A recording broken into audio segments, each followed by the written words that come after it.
You're watching NTC News, DeKalb County's only television news source, on the campus of Northern Illinois University and from the Northern Television Center.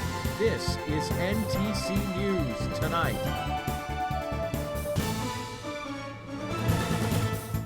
A new modern era in policing is beginning here in DeKalb. Good evening, I'm Kozeluh. Thanks for joining us. And I'm Neal. After some controversy about its location and an investment of millions of tax dollars, DeKalb police have moved into a new high-tech police building just across the street from the NIU campus. As reporter Brittany Merlot tells us, moving day was anything but low-key. 50 police vehicles caravan down Lincoln Highway in DeKalb on Friday night, representing a passage from the old station to the new. As officers arrived at their brand new 35,000 square foot station, they lined up their cars to face the flagpoles. The officers then stood in formation for the raising of the flags. As each flag was unfolded, bagpipers played songs like America the Beautiful and taps. Flags were raised up and followed by a moment of silence. This is my going into my 35th year in law enforcement, and I pledge to you, I have never served with finer men and women who do more with less than the men and women who stand before you today in uniform and those that stand among you who have served in the past for the DeKalb Police Department. Please give them a round of applause. When the applause stopped, Father McMorrow stood before everyone and shared a few of his own thoughts, and then blessed the station. We're going to have a beautiful and functional and effective police station for another generation. Let us now call down God's blessings upon all the police officers, upon this building, and those that they serve. But the station and the officers weren't the only thing blessed that night. A little secret shared at the ceremony was this little angel right here. Now, about a year ago, Officer Winters responded to a theft call, and in his findings, he found this angel right here with a broken wing. Now, the lady said it wasn't her, so he ended up dropping it off in evidence. Now, according to Chief Lowry, this angel then appeared at the back door, and ever since has been a special piece for the DeKalb Police Department. Now today, when the DeKalb Police Department opened their brand new station, a priest blessed the angel and they placed it at the door where the officers will be going in and out of each and every single day, and this angel is going to look after them. Following the ceremony and the blessing of the angel, the wives and children were then finally let in to see the new station for themselves. And we can't forget the coffee, juices, and even cake that everyone got to enjoy together here at the brand new station. I'm Brittany Merlot with NTC News in DeKalb. The location of the new police building also means officers responding to calls won't get cut off by the train in downtown traffic, the way they used to be at the old location. The DeKalb City Council is debating whether to continue funding the Egyptian Theater. Some aldermen question whether the theater can stand alone without city help. Others believe that it's popular enough to survive solely on community support. Part of the community support for the Egyptian Theater this year is the 200 people signing up for the membership drive. The building hosts about 125 events each year. The city of DeKalb has decided to give the theater money this year, but is still in debate about next year. The future of DeKalb's historic Annie Glidden farmhouse may be in jeopardy after years of neglect. A piece of history has been part of the DeKalb community for years, but a lot of people have not known that it is there. You may have noticed a cream-colored brick house on Annie Glidden Road next to the Barsima Alumni and Visitors Center. The university owns it, but isn't doing much to maintain it, it appears. It was built by John Glidden and it has survived for 112 years. A developer is pushing to open a bar in the shopping center next to Schnuck's. The problem is the agreement approved by the DeKalb City Council in 2006 prohibited bars in the shopping center. Schnuck's has been one of the only successful businesses on the property, but adding a bar could have positives for the city. It would receive revenue from the restaurant and bar tax in addition to the money from video gambling. The proposal comes up at tonight's City Council meeting. This week is the last week for leaf collection. Public Works officials in DeKalb and Sycamore will be picking up leaves through Wednesday in both towns. This week, Sycamore collectors will pick up from neighborhoods in the south and central parts of town. DeKalb crews aim to sweep the entire town this week, but only with 2 machines, officials warn people to start raking their leaves to the curb sooner than later. This week is also the last chance for yard waste pickup. The city of DeKalb is preparing to host the IHSA Illinois State Championship football games for the first time this year. 16 high schools from 8 divisions will play in 8 games over the course of November 29th and 30th at the Husky Stadium here at NIU. IHSA has expected more than 30,000 people to visit DeKalb during these 2 days. The revenues from hotels, restaurants, grocery stores, gas stations, and other businesses are expected to be substantial. DeKalb will have statewide attention and will be in the county's spotlight. This holiday season, you may want to think twice about breaking driving laws. DeKalb and state police will be tracking down on unsafe drivers. They're watching for drivers under the influence and drivers not wearing seatbelts, especially at night and this coming weekend. If you haven't started looking for your Thanksgiving turkey, you could be in for some trouble. The nation's largest turkey producer says there's a shortage in larger turkeys this season. NTC reporter Sabrina Bennett explains. One of the nation's largest turkey providers, Butterball, has announced that orders on fresh turkeys 16 pounds or greater have been cut in half. So if you're planning a large Thanksgiving feast, this might affect you.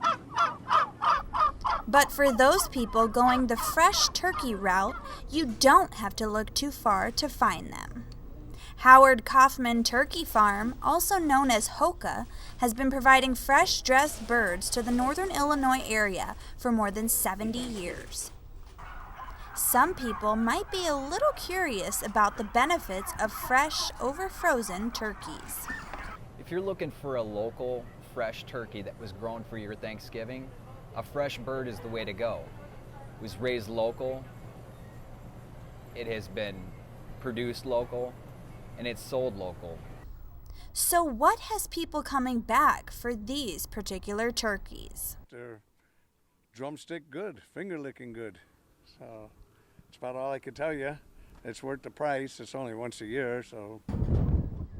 And a busy time of year it is for this farm that has boxes and boxes of turkeys coming in. As you can see, there's no shortage of large turkeys here at the Hoka Turkey Farm in Waterman, Illinois.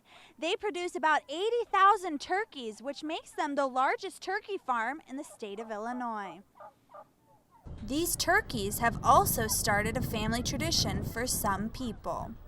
A lot of people will insist on having my turkey every year. People who move away from this area, I really wish they could get a hold of one. But I'm basically here in northern Illinois. And if you're scrambling to get a large, fresh turkey, there are local alternatives like the Hoka Turkey Farm, where you can have your turkey and eat it too. In Waterman, Sabrina Bennett, NTC News.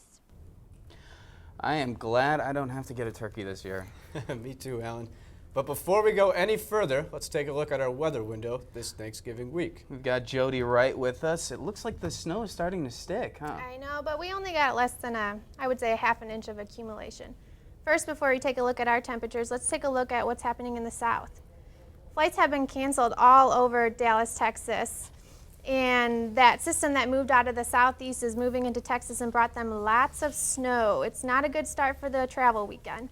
Let's see how our temperatures should look for tomorrow. Throughout most of the area, we're going to be in the low 30s around the freezing point, so we will see a few flurries in the afternoon. But other than that, it should be mostly sunny throughout the area. Stay with us. You're watching NTC News Tonight. Danse, balance, suis la cadence. On devient tes hanches au bal du dimanche. Danse, que la fête commence. Dans ma belle robe blanche, je suis ton chou. You didn't give up on sex? Don't give up on birth control either. There are more methods than you think. Find yours at bedsider.org.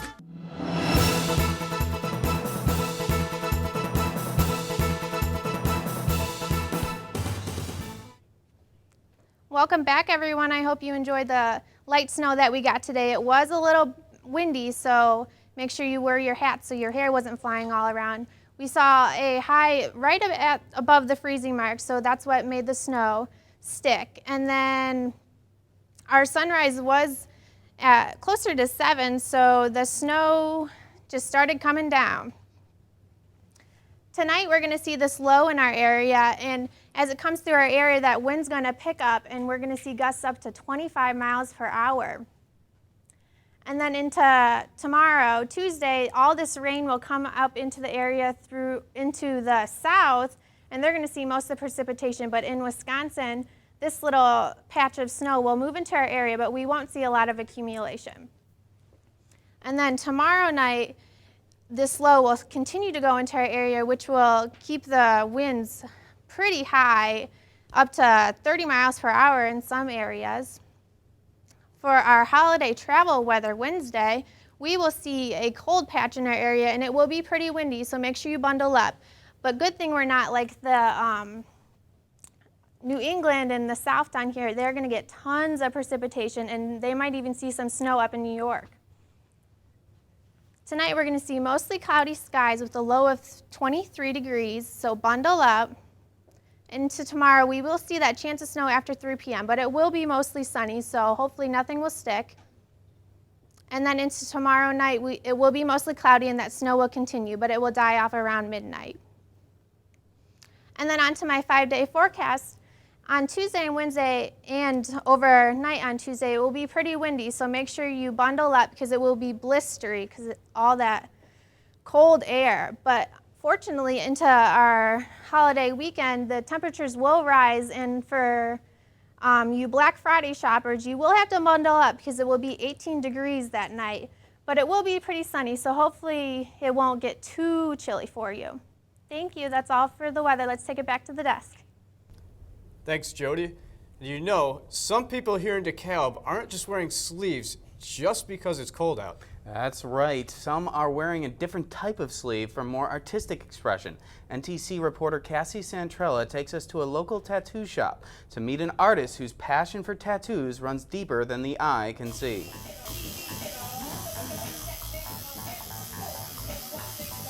I wanted my first tattoo because it's horrible to say, but because I thought the Red Hot Chili Peppers were the coolest dudes in the world. I just like to draw, and all the stuff I like to draw is all the stuff that's cool in tattooing, you know, like skulls and snakes and swords, and, you know. It's my place with my partner John. We opened the day after Christmas of 2002. Right now, I'm completely comfortable. I can finish this tattoo whenever I want. There's no time restraints. There's no nothing. The light's the way I like it. I'm listening to music that I like. I didn't want to do a regular job. I like them because they're cool looking. That's like the only reason. I just think they look cool. I don't have meanings or anything like that behind them. Because you think you're probably some, like, you know, tough guy or some like ruffian from a Ninja Turtles movie or something. Once they start talking to you, they get to realize you're just a regular dude, you know? Like, working for people that didn't tattoo was also like a big pain in the ass because they were just in it for the money, you know, which, like, yeah, we all are in it for the money, but you can still have some integrity, you know, and make money doing something awesome. It's like someone was getting a portrait of Roseanne Barr on their leg. I have no words. Anyway, thanks, Cassie. Illinois isn't paying its bills again. And a policeman is gunned down in Harvey. Let's take a look at today's state lines. Illinois' comptroller says the state's backlog of unpaid bills is growing again. The State Journal Register reports that the backlog has grown to about $8.8 billion. The spokesman for Comptroller Judy Bartopinka says the balance could reach $9 billion by the end of December for the second year in a row. Chicago area authorities are searching for a gunman suspected of shooting a Harvey police officer. Officials say the officer is in stable condition following Sunday evening shooting. Harvey police chief says the officer was shot when he tried to stop an armed robbery at a store. Illinois' Attorney General says she's opening an investigation into a potential fundraising scam tied to last week's tornadoes across the state. Lisa Madigan's office says it received a complaint regarding an unregistered out-of-state entity that said it was raising funds for victims of the storms. A Yale University political science student from Hinsdale says he's in a state of shock after being named one of 32 Americans selected as Rhodes Scholars. Vinay Nayak worked on President Barack Obama's 2012 re-election campaign and interned at the White House this past summer. And these are today's state lines. Iran agrees to make a deal over nukes, but Israel is furious. And Ukrainians say it's time to embrace the West. Here's what's happening in today's World Watch. Israeli Prime Minister Benjamin Netanyahu is calling Iran's nuclear agreement with the U.S. and 5 other world powers a historical mistake. Netanyahu says he doesn't trust Iran, and President Obama says it's an important first step toward a comprehensive solution on Iran's nuclear program. The deal eases some sanctions on Iran, but rolls back Tehran's enriched uranium stockpile. Angry Ukrainians are protesting in the city of Kyiv. Tens of thousands gathered in response to the government's decision to suspend talks with the European Union. After a year of insisting it would sign a historic agreement with the European Union and other countries in the region, the European Union deal is aimed at creating closer political and economic ties. Boeing is warning airlines about a potential problem with some of its planes. Boeing says their 747-8 planes and their 787 Dreamliner models should avoid certain storms due to possible icing problems in the engines. Boeing's Dreamliner model has suffered a number of technical problems, specifically battery fires in some planes. Holiday shopping may be the furthest thing from your mind right now, but some people are already camping out at stores, waiting to get their hands on the Thanksgiving and Black Friday deals. You can see some of them here outside an Atlanta area Best Buy store. And that's today's World Watch.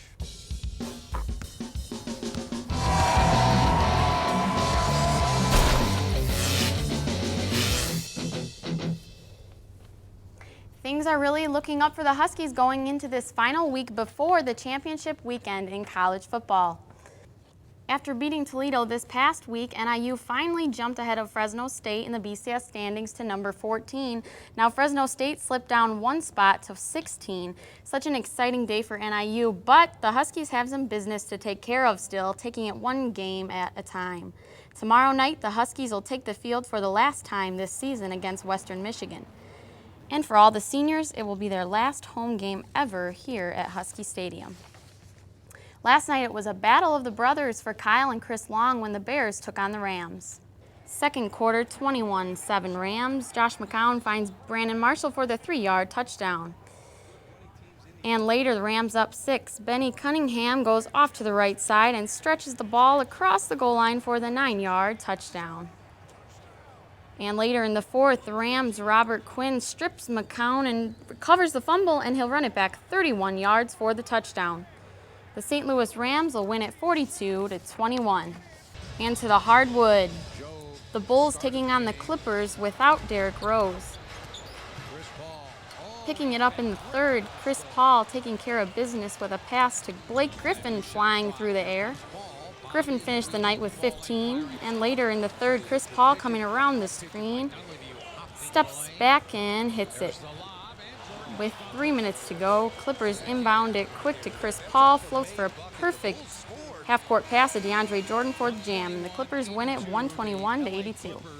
In sports notes today, the women's basketball team plays New Mexico State on Friday at noon. For today's play of the day, we're taking it to the ice. Eric Carlson coming in hot, drops off the puck for Derek Grant. Grant with the wrister kick save by Cam Ward, and then Ward with the stick save. That smooth save takes our play of the day. Thanks, guys. That's all for sports. Coming up, call it the electric bill from hell. Well, that's what you'd have if this was your home. We'll explain.